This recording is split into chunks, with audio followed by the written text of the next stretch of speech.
J'ai eu le bonheur et l'honneur de devenir président de la Fédération française de cardiologie et d'occuper cette fonction pendant 4 années, de 1987 à 1991, en succédant à Mireille Brochier, qui avait été une présidente merveilleusement efficace.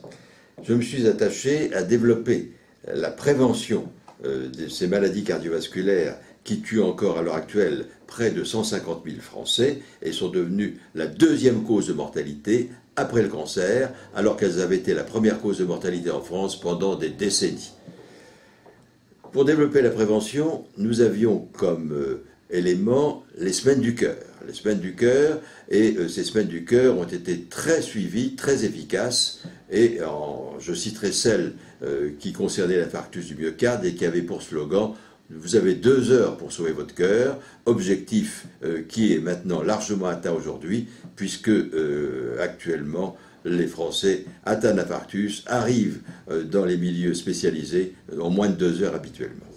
J'ai également développé l'aide à la recherche. L'aide à la recherche qui était un deuxième objectif statutaire en créant un élément extrêmement utile qui était les bourses d'études à l'étranger. Des bourses d'études à l'étranger permettant à notre post-doctorants qui avaient soutenu leur thèse d'aller pendant 2 années, 1 à 2 années, étudier et s'initier à la recherche dans des laboratoires de qualité. J'ai également créé les bourses d'études approfondies pour nos jeunes cardiologues qui souhaitaient poursuivre une carrière hospitalo-universitaire.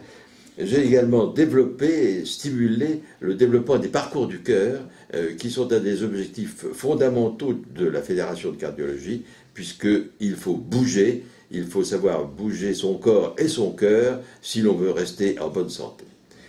Et enfin, pour avoir une action, un impact sur la population, nous avions un très bon média à l'époque, qui était le journal Cœur et Santé, un journal qui apportait des informations sur les maladies cardiovasculaires, sur leur prévention, et des numéros thématiques sur le diabète, sur l'obésité, sur l'hypertension artérielle, qui permettaient aux Français de découvrir les causes et la façon efficace de traiter les maladies cardiaques. Je souhaite beaucoup personnellement que l'on fasse revivre ce média extrêmement bien fait, ce média Cœur et Santé. La Fédération française de cardiologie va avoir 50 ans le 13 août 2014.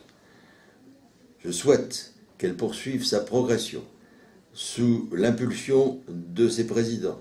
Le président actuel est l'un de mes meilleurs élèves, le professeur Claude Lefebvre. Avec un conseil d'administration, un bureau de cardiologues qui s'intéressent à la prévention, et ce sont des gens dynamiques qui font tout leur possible pour développer les actions de prévention en France, et qu'elle poursuive son aide à la recherche, son aide très précieuse, car c'est avec la recherche que la Fédération pourra effectivement avoir un impact encore plus grand sur ces maladies cardiovasculaires, deuxième cause de mortalité aujourd'hui, après avoir occupé longtemps la première place, mais deuxième cause maintenant derrière le cancer, avec encore trop de morts, près de 150 000 chaque année.